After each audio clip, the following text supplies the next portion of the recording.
Engkau Yesus, dengan segenap jiwaku merenungkan firman-Mu siang dan malam. Ku pegang perintah-Mu dan ku lakukan. Engkau tahu ya Tuhan, tujuan hidupku hanyalah untuk menyenangkan hati-Mu.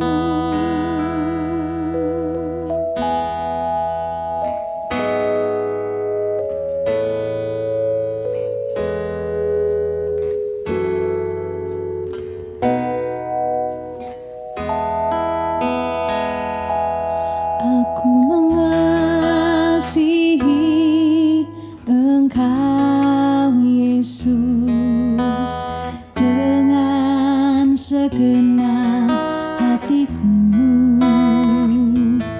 Aku mengasihi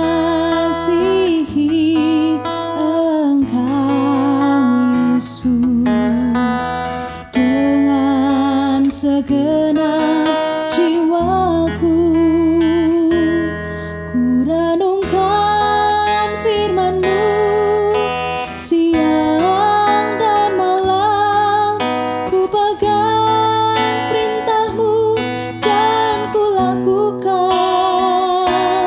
Engkau tahu ya Tuhan, tujuan hidupku hanyalah untuk menyenangkan hati-Mu.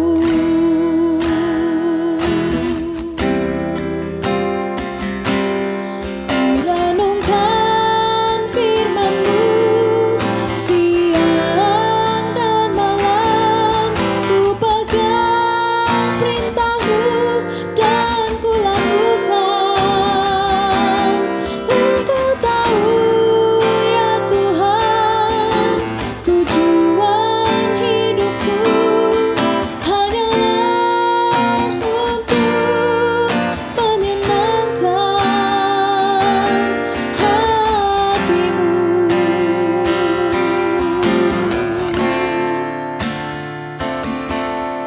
Hanyalah untuk menyenangkan hati-Mu.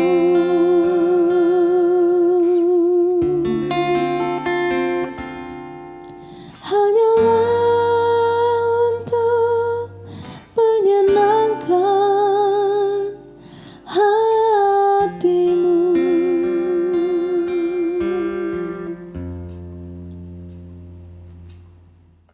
Selamat pagi Bapak Ibu Saudara yang dikasihi oleh Tuhan. Kembali lagi pagi ini kita sama-sama belajar untuk merenungkan kebenaran firman Tuhan. Di pagi ini saya akan membahas dari keteladanan daripada kelahiran Yesus Kristus. Tahukah Bapak Ibu Saudara, menjadi pengikut Kristus bukan berarti hidup kita akan enak-enak saja. Menjadi pengikut Kristus bukan berarti hidup kita nyaman, selalu lancar, tidak pernah menghadapi kesulitan. Melainkan mengikut Kristus tidak membuat kita menjadi kebal terhadap pergumulan dan tantangan. Bahkan kita diharuskan untuk memikul salib. Artinya di mana ada harga yang harus kita bayar. Nah, kita belajar dari keteladanan hidup Yesus yang penuh dengan kuasa, namun juga disertai dengan banyak tantangan dan penderitaan yang dihadapi. Dengan kita mengenal kepenuhan daripada Yesus sebagai pengikutnya, kita dapat memiliki kekuatan dan pengharapan walaupun kita berhadapan dengan pergumulan dan persoalan kita masing-masing. Nah, di bulan Desember ini, fokus kebanyakan orang adalah Natal. Namun, sadarkah kita bahwa sebenarnya bahwa Natal bukan hanya cerita tentang kelahiran Yesus Sang Juru Selamat, tetapi cerita Natal merupakan cerita rasa sakit dan penderitaan. Berbarengan dengan rasa sakit, berbarengan dengan penderitaan Yesus dijadikan menderita, bahkan dia lahir di tempat yang tidak layak. Nah, tetapi cerita Natal merupakan cerita bagaimana kita menemukan pengharapan. Bukankah itu yang tema kita pada bulan ini, tentang pengharapan? Di tengah-tengah kesulitan dan tantangan, kita bisa bertahan terhadap rasa sakit dan penderitaan. Bukankah Yesus mengajarkan itu? Bahkan pada saat dia lahir ke dunia, pertama yang dia tunjukkan adalah bagaimana dia menderita, dijadikan menderita. Nah, itulah kita bisa mengubah penderitaan atau kesulitan menjadi sesuatu kesaksian yang luar biasa untuk kemuliaan nama Tuhan. Dan ini yang seharusnya menjadi keyakinan di setiap kali kita merayakan Natal. Bahwasannya ada pengharapan di dalam dia. Nah, karena kita sudah ada di dalam daripada bulan Desember, di akhir tahun ini kita akan membahas seputar daripada kelahiran Yesus. Dalam Lukas 1 ayat yang ke-26 dikatakan di situ, dalam bulan yang ke-6 Allah menyuruh malaikat Gabriel pergi ke sebuah kota di Galilea bernama Nazaret kepada seorang perawan yang bertunangan dengan seorang yang bernama Yusuf dari keluarga Daud. Nama perawan itu Maria. Nah, saya pikir bukan kebetulan kalau Lukas ini menulis status Maria pada saat Gabriel menampakkan diri kepadanya. Bayangkan, saat itu belum ada media sosial, belum ada Instagram, belum ada Facebook dan lain sebagainya. Tetapi status Maria sudah ditulis jelas bahwa Maria ini sudah bertunangan dengan Yusuf. Dan tentu dia mempunyai rencana masa depan. Seperti apa keluarga yang dia mau dia bentuk bersama Yusuf. Nah, ditulis juga bahwa dia adalah perawan. Artinya dia belum pernah berhubungan intim dengan siapapun juga. Ayat yang ke-28 dikatakan, ketika malaikat itu masuk ke rumah Maria, ia berkata, salam, hai engkau yang dikaruniai, Tuhan menyertai engkau. Maria terkejut dan mendengar perkataan itu lalu bertanya dalam hatinya, apakah arti salam itu?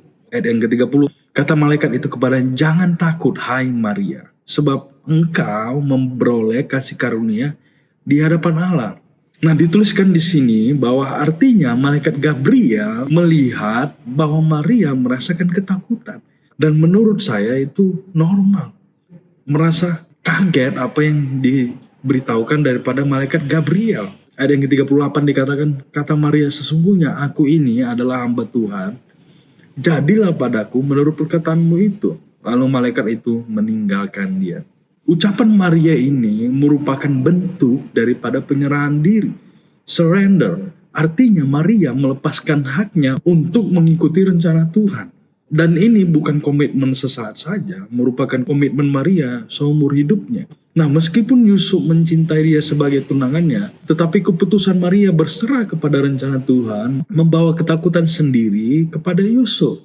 Sedangkan Yusuf adalah orang yang tulus hatinya, tidak mau menonjolkan Maria, tidak mau mengekspos Maria di depan umum, yang bisa mengakibatkan konsekuensi yang berat kepada Maria.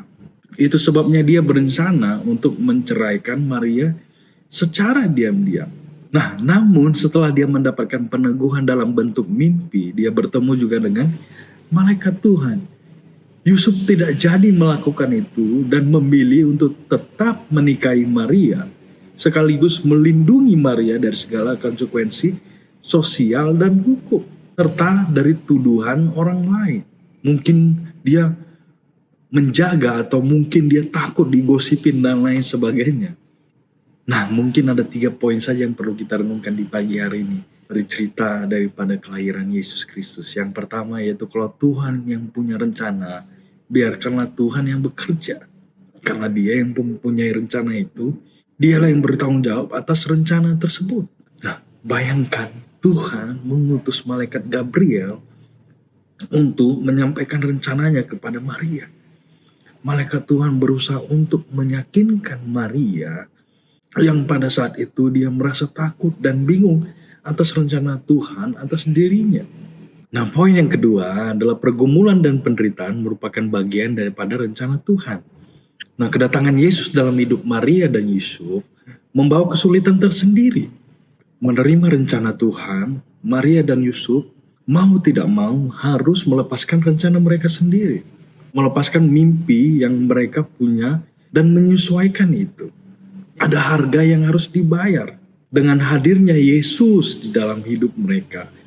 Rencana Tuhan menempatkan mereka dalam posisi yang sulit. Bayangkan, baik terhadap satu dengan yang lain, antara mereka sendiri dan juga terhadap komunitas di mana mereka berada. Dengan hamilnya Maria, setiap kali dia bertemu dengan seseorang, apalagi orang yang mungkin suka gosip dan lain sebagainya, dia harus menjelaskan dan tentu tidak gampang diterima oleh orang tersebut. Dia harus menjelaskan bagaimana dia melahirkan seorang anak daripada Tuhan tanpa berhubungan intim dan lain sebagainya. Bayangkan kesulitan Yusuf dan Maria, tetapi itu adalah bagian daripada rencana Tuhan. Nah, yang ketiga, kita punya pilihan untuk menolak rencana Tuhan. Nah, seperti halnya Maria dan Yusuf yang punya pilihan untuk menolak rencana Tuhan, tetapi mereka memilih untuk tidak hidup untuk dirinya sendiri. Mereka mau taat dan berserah dan mengambil bagian dalam rencana Tuhan yang besar dan membuka jalan agar Yesus bisa lahir ke dunia ini untuk memulai karya penyelamatan atas umat manusia. Mereka harus rela keluar dari zona nyaman mereka, menghadapi resiko dan lain sebagainya. Inilah contoh kehidupan yang penuh dengan penyerahan total kepada Tuhan. Contoh bagaimana dia mau berserah daripada rencana Tuhan. Itulah Yusuf dan Maria memberi kita keteladanan bahwasannya memikul salib atau berserah kepada Tuhan bukan berarti hidup kita akan nyaman. Bahkan kita masuk kepada kesulitan tertentu. Orang banyak mengalami kesulitan. Mungkin berpikir, wah, katanya suruh Tuhan memberkati. Bukan berarti hidup kita akan nyaman saja. Ada salib yang kita pikul. Tetapi kabar baiknya Tuhan tidak pernah meninggalkan kita. Dia selalu ada menyertai kita, menolong kita. Bahkan di dalam kesulitan Tuhan akan hadir. Ketika kita berserah kepada Tuhan, ketika kita mengikuti rencana Tuhan, Dia akan menolong setiap kita. Amin. Terima kasih Tuhan buat firman-Mu di pagi hari ini yang menjelaskan atau mengajari kami bagaimana supaya kami taat dan setia, taat kepada rencana-Mu yang ada di dalam hidup kami. Tentunya kami tidak mampu berjalan sendiri. Tentunya kami butuh pertolongan Roh Kudus yang ada di dalam kami, membantu kami untuk menjalani rencana-Mu yang besar dalam hidup kami. Tuhan, kami butuh pertolongan-Mu senantiasa dalam hidup kami. Mungkin kami sedang mengalami kesulitan, tetapi kami percaya ada satu pribadi yang tidak pernah meninggalkan kami, tidak pernah mengecewakan kami. Kami percaya bahwa Engkau selalu baik dalam hidup kami. Kami mau berserah Tuhan, terima kasih buat firman-Mu. Berkatilah dimanapun jemaat-Mu sedang berada. Berkatilah apa yang mereka lakukan Tuhan, apa pekerjaan dan lain sebagainya, apa yang mereka lakukan. Biarlah Tuhan menyertai mereka. Kami akan memulai kehidupan kami, aktivitas kami di pagi hari ini. Di dalam nama Tuhan Yesus Kristus, kami sudah berdoa dan mengucap syukur. Haleluya. Amin.